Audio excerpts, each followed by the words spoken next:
Hello, ladies and gentlemen. This is your girl Mitzi, and this is Mitzi. Let's think about it. Today we are thinking about money magic. That's a thinker. So I had to bring back Lynita to be a returning guest because I had such a great time the first round that I was like, round two, bring her back because I want to pick her brain. So she chose the topic of money magic. So I'm pretty sure she has a little cheat sheet into that. So I'm really curious. What is your thoughts when you decided to bring this topic up to discussion? I mean, tell me. Absolutely. So when I came on your show before, we were talking about business and the intersection of our success and spirituality, which led to my book, Live Life on Fire. But there was a period of time after writing the book and releasing it where I was laid up from a complication from a surgery I'd had years ago, right? And during that time, that meant I wasn't working. And I was thinking about the fact that, I had developed these methods of getting back on my feet as an entrepreneur, as a small business owner, that I think that other people really need. And so I said, well, let me just write them down. And it wound up being 12. And I released it during Black Friday for Thanksgiving. And it was just $20 for the book and the course. And it's the 12 spiritual principles of money magic. And magic in this instance, Mitzi, is not like spells, right? This is the British definition, which is actually energetic excitement. So it's Hmm. to get excited about our finances and about our money, even when what is in the material world is not matching up with what we have in our mind and in our hearts. I love that. I love that you just sneak that last part in because I think that also needs to be stated. And I love the fact that you were just honest about your journey and how and was like, you know what, I wasn't working. And let's be honest, when we're not working, we feel it pile up on us. But it just shows you didn't give up. And I thank you for also saying that magic right now is not in the terms of hocus pocus, bring me more focus on money. No, that's not the drill. There's no spells, no wands, none of that. It's about that energetic intuition of about bringing forward about what you really want when it comes to your finances.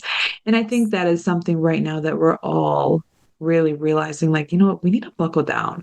I want what I want, but I need know that I need to save. I need to be like reserved.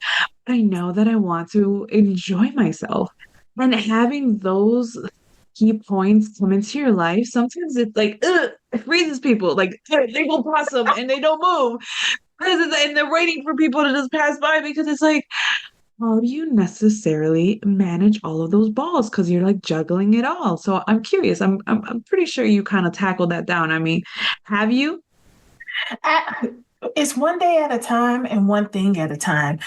One of the things that a very smart attorney, Sandra Fuller, said to me, she said, just be. And what she was communicating is whatever is going on in this moment, right here, right now, has to have your full attention. And when you come at it from that perspective, that means everything else falls away and you can give 100% to now. And then you can trust that the rest will take care of itself. And you can move on to the next thing without wondering, did I leave something undone? Because that's human.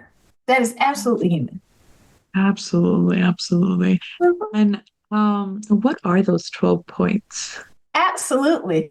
So, the 12 spiritual principles of money magic, these are all things we've actually heard before. I am just dropping either money or finance into that thing. So, like, number one is your finances respond to strong emotion. And I know that that sounds weird, Mitzi, but if you think about the fact that when we're excited about something and we put, yeah, that's right, and we put everything behind it, it just feels like our money goes a lot further than when we're afraid and we're holding on to it and we can't tell which way we should go. And that Exactly. which way can be regarding a bill, it can be regarding an investment, or it can be regarding self care. It doesn't Yeah. matter how big or how small it is, but your money does what you tell it to do, and it is going to act in the same spirit and interest that you do. Hmm. That is very nicely said because I just finished reading a quote and I want to share with you this Yeah, quote if you don't mind. And I would yeah. like to know more of your thoughts because it kind of goes in the lines of what you just said. And that just right there just brought a light bulb because the fun thing about living life, if you're constantly trying to learn something, Mhm. you'll come across other things while you're living your everyday and it's like it'll connect. You know what I Yeah, mean? It'll like, oh, yeah. okay, now it makes sense. So thank you for making it make sense. So one of the quotes it says is money is only a tool. It will take you wherever you wish, but it will not replace you as the driver. So what are your thoughts on that? I think that that flows very well here because Yeah. that is absolutely true. If we start looking at our money with the same interest, then we will look at it as we do a car, as we do our clothes, our house, even as a pencil or a pen. These are things for our use, for our enjoyment, for our protection, for the things that we want in life. That's all it is for. It doesn't define us, we define it. I love that. I love that. So I guess it leads to my next question. When do you think that people finally get that moment, that epiphany moment that I should have had a V8 moment where they need to change their finances. You know what I mean? Like some things like, "Ugh, what? Pasta mode again. You know what I mean? What? Something needs to change. So, in your perspective, when do you think that really happens?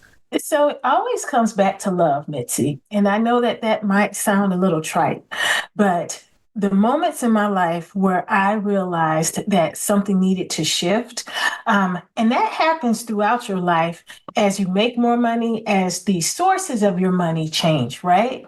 And it always came back to something that I wanted to do for either myself or someone else, and I couldn't Mm, either because I didn't have enough money or my money was tied up somewhere or I didn't know how to generate what I needed to be useful as a tool, as you just stated, right? And it always came back to a place of true love for myself or for the other person. So we realize that we need to shift when there's something that we feel we need money for and we don't have it. I love that. You're absolutely right. You know, Yeah. I went through the line and I was just thinking because I obviously have to think about my questions before, you know what I mean, writing them down. So I was thinking about it, like, when was it really for me? And when you said it in that manner, I was like, oh yeah, that's when it was. You know what I mean? That's when I realized you are absolutely right. Love and doing something for someone, wanting to do it out of your goodness, out of your heart. And that's rare for a lot of people. But when you are that type of person, like myself, and I'm assuming like you, where Yeah. we just have that gut feeling where it's like, we need to do something for you. You know what I mean? I don't know why, Yes. but it's in my heart. Like, this is meant for me to help you. Yes. And when you know that you can be a tool for an let's be honest, God using you as an open vessel to use Mhm. you to do something for somebody else, because that's how I see it and how I interpret it. So when you're able to do that, and it's a beautiful feeling, but when you're stuck and you're like, oh, I didn't prepare for this. And then it reminds me of the Bible when they said preparation is better than procrastination. So for Yes. me, I always have to remind myself you have to prepare because you don't know when God's going to need you to do something. You know what That's I right. mean? And that does so much for us. It's like when God needs me to do something for someone else, it's like, how dare I say no? You know what I mean? Like Mm. how could I say Mm. no to God when God's done so much for me? So it's Yes. just like I always try to prepare because if there's a moment you want to, it's, I don't know, it just feels right. But, anyways, sorry, we got off topic. Anyways, let's bring Totally it back. on topic, sis. Totally on topic. Yes, right, we're back on track.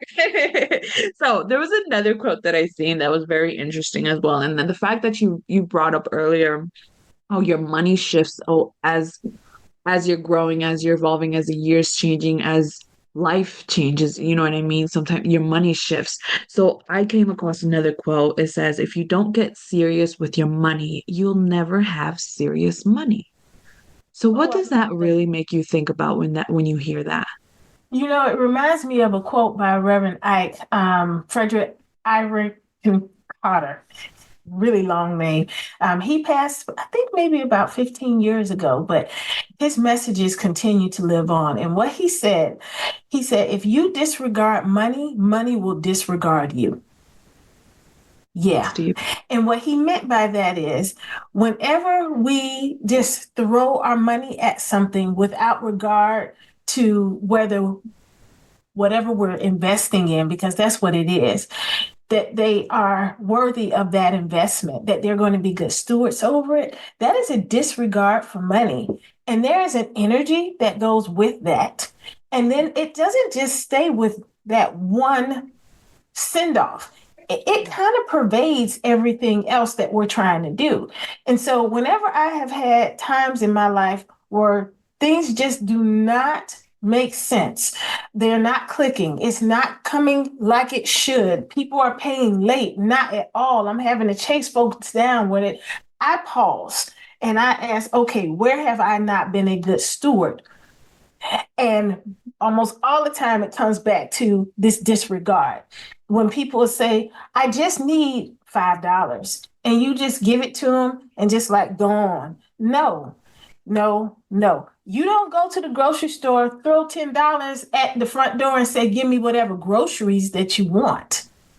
Well, that's kind of what we do sometimes when we are making donations, when people ask us for things and we don't get clarification as to how our money is being invested, because that's what it is. Oh, That's what it wow. is. That's very well spoken. Oh my goodness. That's very well spoken because it truly makes you think about the times in your life where you really did not have to spend money. Because that, Mm. when you say Mm. disregard, in my mind, that's basically how I interpret it. You don't need to spend money. You know what I mean? Because you're literally just throwing it out to the wind, and wherever the wind makes it land is where it lands. And it, like you said, it doesn't invest, it doesn't Yeah. grow. You know what I mean? It's basically a seed in the rocks, not going to grow, not going to do anything with it. You know what I mean? It's just going to wither and just eventually just perish. So when you said disregard, not only is it a strong word to use, it makes it very relatable because now you have to self-reflect, have that moment, ask yourself, where have I been disregarding in my life? You know what I mean? Where have Mhm. I been just not caring? You know what I Yeah. mean? And when you're able to acknowledge that, I think that's the biggest like step in realizing, okay, I need to buckle down. So then it goes back to the beginning of love because you can give somebody money and disregard it, but then you don't realize that 5, 10, 20, 30, 50, 60 bucks, because let's be honest, those people, they come back for more and they see you as their lifeline. And it's like, you can't be somebody's lifeline when you also have to be your own lifeline and your Yes. family. You know what I mean? Because for Preach, sis. me, Yes. for me, I see family as the people in your household. If you live in my house, you're my family. If you're not living in my house, you're my relatives. You know what I mean? You're related to me. So because of that, then you are not my main focus of who I need to focus on. You know what I mean? Because it comes back to, like you said earlier, that day-to-day practice. And it's like, you really have to see how your money and the relationship you have with it has a really intermingle. That's the right word. Intermingle in your life. So it's really, really fascinating. I'm so glad you brought that up. So I have one more quote, one more quote. Okay, one more quote. Okay, so the quote is money. Oh wait, hold on. I can't read my handwriting right. Oh, okay. Okay, again. Money ensures your life, but it can never keep your life safe. Ah, Mm. that's deep. When I've seen that, I was like, oh, there's so many levels you can go on that. So, Yes. what are your thoughts on that? What are you be thinking about when you hear that? So the first thing that I thought about was our home, because I was taught that you have to have a roof over your head, clothes on your back, food on your table, right? But a lot of times when we go out into the world, we are pressured into thinking that if we get this thing, if we're part of this group, if we have association with these people, then we have arrived. And I live on a budget. Most people that I know live on a budget no matter how much money they have. And for us to be affiliated and involved in everything that comes to us all the time would require us to blow the budget. And Yep. some of us do. I know I have in the past. And the first things that get pushed to the side are the big ticket items, which normally is the house. Yeah. We will put our mortgage, our rent to the side so that we can be what we consider to be happy because we really just want to be loved. We want to belong. And we have been convinced by these very savvy marketing organizations that if we have a certain thing or look a certain way, that we will be happy. And then we have jeopardized and sacrificed the things that we need to live with dignity because it is very hard to be dignified when we don't have somewhere to live. It's Mm. hard to be dignified when we're hungry and our children are hungry. It's hard to be dignified when our clothing is tattered. But we do this and we see other people do those things every day. We see that You're every day. absolutely right. You are absolutely right. You do bring a great point into this. I'm so glad that I got your opinion on this because this is necessary. Oh, Because yes. you brought up a really great point. We really do push things aside because if you really look back in your life, you can see a pattern. You know what I mean? You can Yes, see a yes. pattern in your years of when you have more money and it's fruitful and when you are struggling and crawling in the dirt. Let's be Yes. honest, we all have those moments and we all have felt and if you haven't, well, then you are just blessed and God bless you. And I hope you don't ever have to feel hunger, or ever have to feel homeless, or ever have to worry about finances. But if you have, then you know how it feels to go to bed hungry or just to be hungry for hours on end or to Yes. stretch out one meal for the whole day, to stretch out your dollar for 2 weeks when you know that barely lasts you a day certain days. You know what Yeah. I mean? Like Oh, yes. it gives you a different type of appreciation, but then it also gives you that fear. You know what I mean? That fear of losing it. And then that fear turns into strangling. You know what I mean? Yes. Because now you have to hold on to every penny. But then it's like you said, you're not recognizing how you said earlier, you're not recognizing where you're being disregarding with your money. Yeah. You're not preparing, you don't have that financial understanding. And Yes. it's so crazy because it comes all back around. Yeah. So crazy, all back around. Who knew these three quotes would bring it all back around? That is amazing. Oh my goodness. Wow, that's a real thinker. You're gonna have me thinking about this Well, for the rest of the good. weekend because this is money is a topic that everybody, like you said, or everybody has an issue with. And we see it in people's lives all the time because I mean, I know for one in my family, it's an issue, you know what I mean? Because they do have that disregard. I mean, I can't take myself out of it because I'm in those situations as well. I've been in those situations. So it's like we do disregard our home because of the dignity and we lose our dignity just because of this idea of being accepted by the masses or your environment, the people in your circle because of what they expect out of you because of the season or because Yes. of the event. And it's like, God forbid you say no. God forbid you say, oh, I just can't do it right now. Because Yes. they're like, oh, do you need help? Is everything okay? And it's just like, everything's okay. But I don't want to get to the point where everything's not okay. And when I actually need your help, you're not actually going to be there for me because let's be honest, you're not okay with your finances either. You know what Yeah. I mean? Because that's where we get to. And then that's when people start to get cold. I mean, in my personal opinion, that's how I see it. I mean, please tell me your thoughts on that. I know I So said a lot. you did, but it all comes down to actually my 11th principle, which is money responds to truth. And if we can't be honest about where we are, wherever your baseline is, then the process of getting our money right, the process of becoming wealthy the process of establishing a legacy, Mitzi, that's going to be incredibly hard. You know, one of the things that I think about, and I think most people can relate to this, during times of boom in the real estate market, you see houses being thrown up like overnight, right? One moment it's just a lot, the next moment you have 30 homes, right? But you go in and you look at those homes over time, and once the foundation starts to settle, you see cracks in the wall.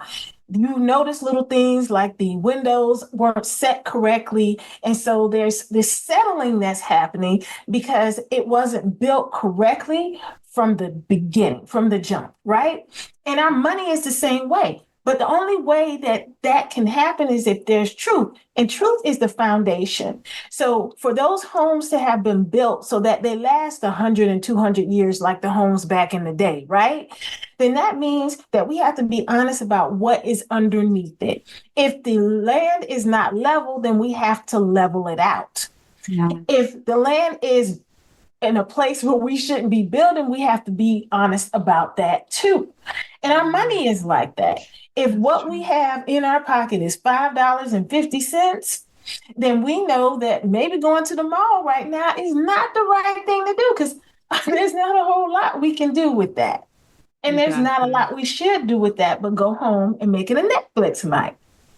Exactly. Enjoy the bills. I mean, enjoy the money where it's already been spent. You know what I mean? Like your water, your heat, your electricity, your food that you bought for groceries. I mean, that's one thing that I've been seeing a lot is people been trying to remind others that I can enjoy my own home and enjoy my own space without feeling like I'm missing out in the Yes. world because Yes. in reality, you're not missing out on anything. There's always going to be clubs, there's always going to be bars, there's always going to be drunk people, there's always going to be high people, there's always going to be dancing. I mean, that's never going to end because people like that. But Yes. there's always going to be a need of a season for you to just take a step back and just not do anything. You know Yes. what I I mean? love And that. just Absolutely. Yes. No, Mhm, go mhm. ahead. I was just saying, I love what No. you were saying. Keep going. No, no, I know. This has been really a great conversation. Really did. I mean, I feel like we can keep on talking about this for hours on end about life and just our journeys and money and people's relationship and ideas of it because this is a topic that a lot of people have issues with, a lot. And I've spoken with other people about money and the response and the views and just people's reaction to it is eye-boggling because I just realized like this is a greater thing. You know what I mean? This is a greater thing that we all are hushing ourselves up and not talking about it, and it's becoming a taboo.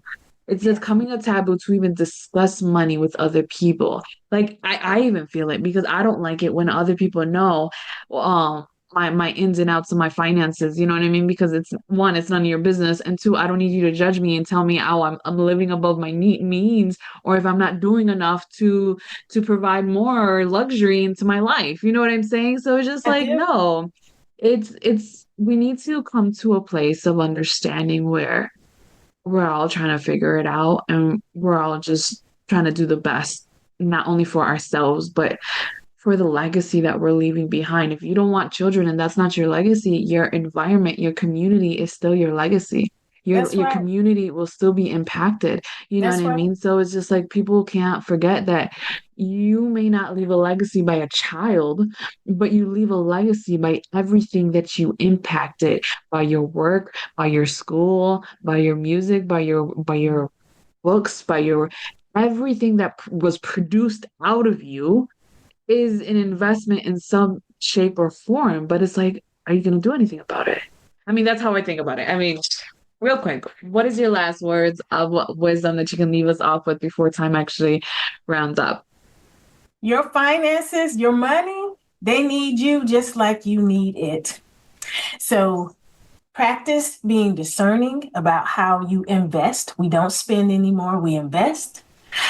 Be mindful of the things that you think, feel, and say because your money, your investing habits are going to reflect that.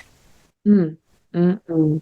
Very good, Lynita. I'm gonna have to make another excuse to bring you back on my show. I'm gonna have you as like a permanent guest every year. You're gonna see her beautiful face because we have some great conversations. Yes, we do. Awesome. Well, that's it. That's the show, ladies and gentlemen. That's all I have for you. Always, always, always, always, always keep thinking, y'all. Bye.